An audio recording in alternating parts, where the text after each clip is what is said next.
আমার জীবনে আমার প্রথম স্বামী, যার নাম হচ্ছে জাবেদ আলী, এবং যে হচ্ছে আমার জারার আব্বু।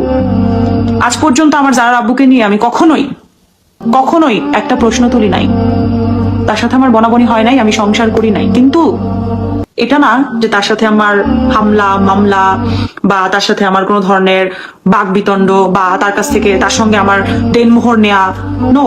তার সাথে আমার অলমোস্ট 20 লাখ টাকার দেনমোহর ছিল, একটা পয়সাও আমি নিয়ে নাই। আমার সাথে বনাবনি হয় নাই, মিউচুয়ালি আমি ডিভোর্সে চলে গেছি।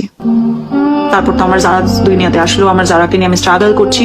এর মধ্যে আমার সঙ্গে বিয়ে হয়ে গেল রুমি রহমান, যার সাথে আমি খুব ভালো ছিলাম, যাকে আমি আমার জারার পাপা হিসেবে মৃত্যুর আগ পর্যন্ত দেখে যেতে চাই, এবং যারাও ফিল করে ওর পাপা একমাত্র রুমি রহমান।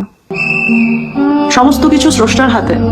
আল্লাহ হয়তো চায়নি সেই সংসারটা আমি করি, আল্লাহ হয়তো চায়নি আমি থাকে না হলে কেন 38 ডেজ আমার ছেলেটা পৃথিবী থেকে মানে আমার ছেলেটাকে, ফুটফুটে ছেলেটাকে 38 ডেজে রেখে বিদায় নিবে। চলে গেছেন। তার 2 বছর পরে আমি রাসেল মিয়াকে ভরসা করি, এতিম হয়ে এতিম বাচ্চাদের দায়িত্ব নিবে। এবং রাসেল মিয়া কি আমার সাথে করেছিল সেটার প্রমাণ সমস্ত কিছু আপনাদেরকে দেয়া হয়েছে, এবং আপনারা তখন দেখেছেন, আপনারা আমাকে প্রচুর সাপোর্ট করেছেন। এবং তার থেকেও বড় কথা, এটা এখন আদালতে।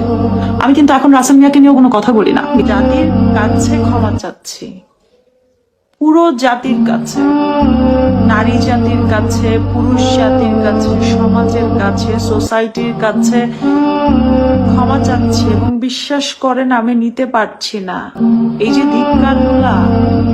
আমি সবসময় সম্মান পেয়ে আসছি, সেই মেয়েটা এত ধিক্কার মানসিক